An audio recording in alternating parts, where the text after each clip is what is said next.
Hi hello welcome to lucky movie updates. Telugu సినీ నటుడు అభిమానులు ప్రేమగా ప్రిన్స్ అని పిలుస్తారు. మహేష్ ని తెలుగు సినిమా సూపర్ స్టార్ అని కూడా అంటారు. Mahesh Babu 9 August 1974 super star కృష్ణకు శ్రీమతి ఇందిరాదేవి గారికి మద్రాసులో జన్మించారు. బాలనటుడిగా 8కి పైగా సినిమాలో నటించాడు.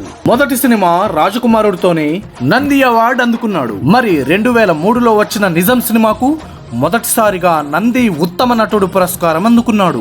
తర్వాత 2005లో వచ్చిన అతడు, 2011లో వచ్చిన దూకుడు, 2015లో వచ్చిన శ్రీమంతుడు చిత్రాలకు కూడా ఉత్తమ నటుడిగా నంది పురస్కారాలు గెలుచుకున్నాడు. సినీ నటి నమ్రతా శిరోద్కర్ ను వివాహం చేసుకున్నాడు. Super star Mahesh Babu, puri Jagannadh combination లో వచ్చిన పోకిరి సినిమా ఎంత పెద్ద హిట్ అయిందో ప్రత్యేకంగా చెప్పాల్సిన పని లేదు. మహేష్ కెరియర్ లోనే బిగ్గెస్ట్ బ్లాక్ బస్టర్ గా నిలిచిన ఈ సినిమా అప్పట్లోనే 80 కోట్లు వసూళ్లు చేసి ఇండస్ట్రీ హిట్ గా నిలిచింది.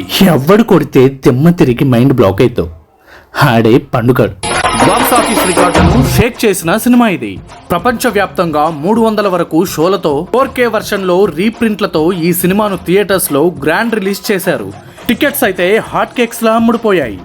ఈ 6 అడుగుల అందగాడికి పోకిరి తరువాత భారీ హిట్ అంటే దూకుడు సినిమానే చెప్పుకోవాలి. శ్రీను వైట్ల మహేష్ బాబు కాంబినేషన్ లో వచ్చిన ఈ సినిమాలో ఆ పంచ్ డైలాగ్స్, టైమింగ్ మరియు బ్రహ్మానందం, ఎంఎస్ నారాయణ కామెడీ అయితే వర్ణనాతీతం. ఈ సినిమా కూడా బాక్స్ ఆఫీస్ దగ్గర గొప్ప హిట్ గా నిలిచింది. బిజినెస్ మ్యాన్ సినిమాలో మరెప్పుడు నటించే నటన కాకుండా ఒక కొత్త ట్రెండ్ ని క్రియేట్ చేసి అభిమానుల మనసు దోచుకున్నాడు. మహేష్ బాబు సినిమాల్లోనే హీరో కాకుండా రియల్ లైఫ్ లో రియల్ హీరోగా చిన్న పిల్లలకి హార్ట్ ఆపరేషన్స్ ఉచితంగా చేయిస్తూ ఇప్పటికీ ఆయన ప్రజల గుండెల్లో దేవుళ్లా నిలిచాడు. అయితే మహేష్ బాబు గారి బర్త్డే సందర్భంగా ఆయనకు జన్మదిన శుభాకాంక్షలు చెబుతూ తరువాత వీడియోలో కలుద్దాం. జై మహేష్ అన్న. అలాగే సబ్స్క్రైబ్ చేసుకోవడం మాత్రం మర్చిపోకండి.